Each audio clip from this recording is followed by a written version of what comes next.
է։ Այդ վիճակում քննիչը հարցաքննության է տանում եւ որպեսզի կորզի իր ցանկալի բան ինչ են արել Խաչիկի գլխին։ Վիրավոր ոտքը սեղմել են։ Ես խնդրում եմ, այս հաղորդում ընդունեք, քննիչը հայտնի է, եւ եթե ինքը աշխատում է, ինքը պետքա պատասխան տա։ Ես համոզված եմ, որ քննիչը չի ստացել արժանի մեղադրական եզրակացության, միայն մի դեպքն եմ ասում։ Հիմա մարտի 1-ը Սամարական դատարանի Բաքվում եւ ներսում ավտոմատավորներ էին։ Դուք տեսել եք աշխարհում այդպես բան։ Ափսոս Վլադիմիր Վարդանը այստեղ չի, որ հաստատի, որպես աշխատակազմի ղեկավար, այդ ավտոմատավորները ինչ էին անում Սամարական դատարանի ներսում եւ Բաքվում։ Մենք հիշատակեցինք Աֆյանին, բայց մարտի 1-ը մի քանի էտապներով ա եղել այդ օրվա ընթացքում։ Առավոտյան դեպքեր, որտեղ մարդիկ գտնվում էին այդ տարածքում, հետո կեսօրը, երբ որ մարդիկ փրկվելու համար տեղափոխվեցին Ֆրանսիայի հրապարակ, հետո երեկոյան դեպքեր, բայց կառավարում փոխվել է, այստեղ հիշատակվեց կառավարման երկու շտաբների մասին, ներքին գործեր ուժային բլոկ, բայց մոռանում են կառավարման ամենակարևոր օղակը, Հանրապետության հրապարակում, կառավարության շենքում, Սերժ Սարգսյանի գլխավորությամբ։ Ինչի չենք հիշատակում։ Ես ինձ հետաքրքիր Աղվան Հովսեփյանը վերջին հաշվով պետքա բացատրի այդ քննչական խմբերը, որոնք ստեղծված էին, 100-ից ավել քննիչներ են ներգրաված։ Իրանք մեղավոր չեն, իրանք ուսադիր կրող մարդիկ են, նրանց պարտադրել են ապօրինի գործողություններ, բայց դա բերել է նրան, որ 17 տարի հետո միեդն է ասել, որ մարտի 1-ը բացահայտված է, որտեղ կառավարման հստակ առանցք է ունեցել։ Այո,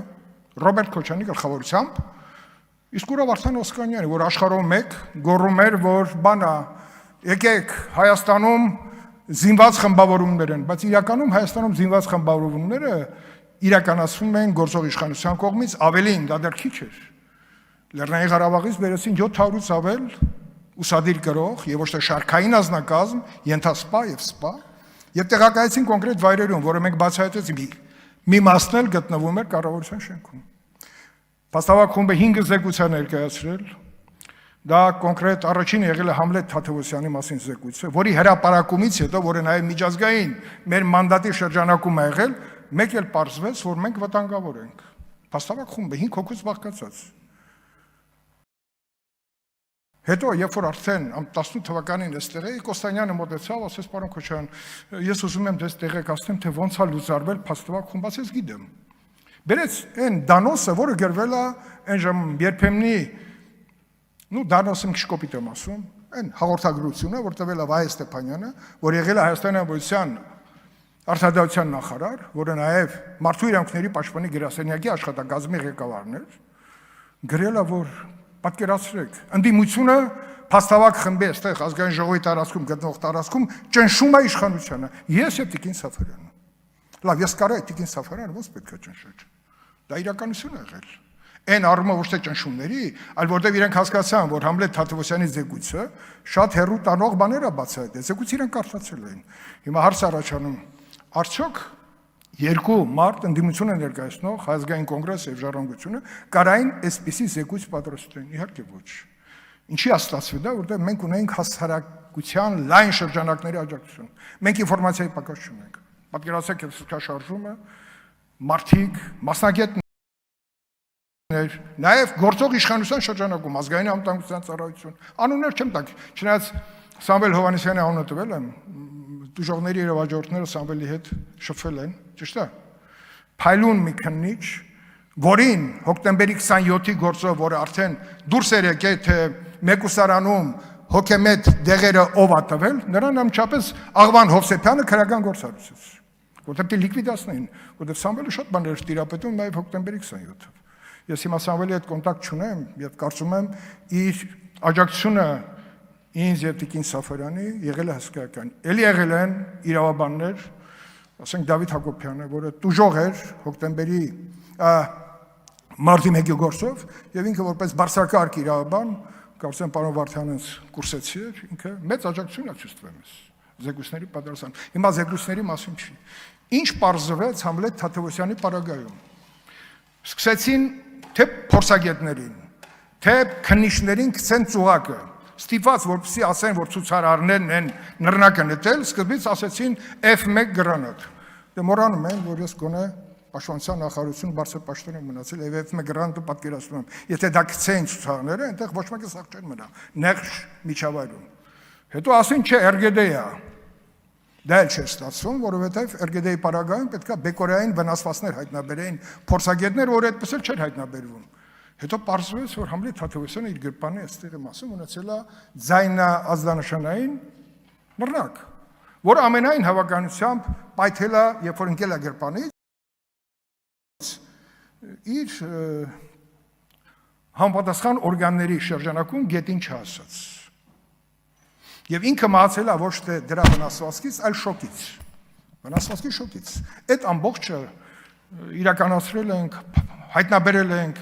եւ հետո կանչել ենք այն վաշտի բոլոր այն զինծառայողները, որոնք բեկորային վնասվածք են ստացել, չգիտես ինչի հետևի մասից, ոտքերի։ Եվ ոչ մեկի մոտ բեկոր չի հայտնաբերվել, կասկածելի է, չէ։ Ինչպիսի կեղծիքների մեքենային անում։ Երբ որ փորձագետին, եթե կորսված գարուն նայել եք, ես հարցնում եմ, տղա ջան, դու վերջը դատվելու ես, այս ինչեր ես գրել։ Կոշիկների մեջ ստիպված բռնում են RGD-ի դետոնատորի բեկորները դնում են, այլ չէին իմանում ոնց նկարագրեն, որտեղ հետո են դրել։ Դրանք փաստեր են։ Դա կազմակերպված բնույթ է գրել, այս ամբողջը, եւ այդ կազմակերպված բնույթը, ինչպես նշեց պարոն Իգարյանը, դետալային չի, խմբակային է եղել։ Զեկույցներից մեկը շատ կարևոր։ Այստեղ հարց հնչեց համազգեստների մասին։ Հայտնի ցանկը, ցուցակը, այնպես չի, որ ցուցակը հենց այնպես հայտնվել է փաստավակ խմբում, կոնկրետ իմ ձեռքում է ցուցակը, պարզա որ եկել է բանակից, որտեղ իրային պահեստում էլի ազնիվ մարդիկ կային։ Բայց ես չէի խմբում ասում, թե ուր եմ առաջարկում գնանք իրային պահեստ եւ ինչ եմ այնտեղ տեսնելու։ Բոլորը տեղը չէին իմանում, բայց քանի որ չէին կարող մերժեին, մենք մեքենայով գնացինք իրային պահեստ, որպեսզի ժուրնալը բացվի եւ ես ասեմ, այ այստեղից է դուրս եկել այն համազգեստները, որը բաժանվել են խմբերին, ապօրինի զինված խմբերին։ Զենքը հետո հայտնաբերվեց Արտաշատում։ Ես չգիտեմ, այդ փաստերը այդ 600 հատորների մեջ կան թե չկան։ Սրանք լուրջ արձանագրումներ են, որոնք գտնվում են փաստավակ խմբի արխիվում։ Ընդ որում արխիվը երկու ֆլեշկաների վրա էր, 1 տերաբայթանոց։ Մեկում, երբ որ փաստավակ խումբը հարցեր էր տալիս հրավիրյալներին, նրանց գլուխի չէր երևում, միայն դաստակվի գլուխներով։ Եվ մյուսը, որ ազգային անվտանգությունը իր համապատասխան կառույցների միջով մեզ էր ձայնագրում։ Երկուսն էլ պարոն Վանեսյանի սեղանին եղել են։ Ես չգիտեմ, հիմա շնորհակալություն եմ հայտնում Սասուն Խաչատրյանին, որտեղ Սասուն Խաչատրյանը մեր առաջի հանդիպումը մի քիչ բարձ ստացվեց, բայց հետո մեր համագործակցությունը շատ էֆեկտիվ էր։ Երկու բաներն էլ ինֆորմացիաները գտնում էր իր մոտ եւ իրանք մեծ ծավալի աշխատանք են տալիս։ Ես համոզված եմ, որ այդ ծավալի աշխատանքը ունի շարունակություն։ Ես հիմա բան չեմ անում, բայց կուզեի, որպեսզի մենք արձանագրենք 301 հոդվածը։ Այդ հոդվածը միշտ կար, Դավիթ Հարությունյանը ոնց մտցրել էր, փառք ու պատիվ իրեն նույն ձևել հանեց։ Հանեց այն ժամանակ, երբ որ Ռոբերտ Քոչյանը մեղադրվում էր արդեն իշխանության յուրացման հարցում, Սամարկand կարգի խափանման միջոցով։ Հետո մենք 3 ճիշտ եք ասում, դատավոր ենք ընտրել, կարծեմ, Սամարկand դատարանի։ Միաձայն անցրել Հրար Թոմասյան, ապրենք, հրաշք։ Հիմա աշխարհի շատ երկրներում այդ հոդվածը գոյություն ունի, որտեղ այդ հանցագործությունը կա։ Հիմա մենք հանեցինք, որպեսզի Ռոբերտ Քոչյանին դուրս գա եւ դուրս եկավ։ Հիմա միեդը մեզ տվեց հնարավորություն ասելու, որ մարտի 1-ը բացահայտված է, միարժեք։ Բացահայտված է իմ համար, որպես փաստավակ խմբի անդամ եւ շատ ակտիվ, մարտի 1-ը բացահայտված է եւ մեր ժողովրդի համար, մարտի 1-ը բացահայտված է եղել լիարժեք, դա կասկած չկա։ Գիտեմ, որը որից հետո էր, բայց ինչքան մարդու իրեն քննիչների, ուժային կառույցների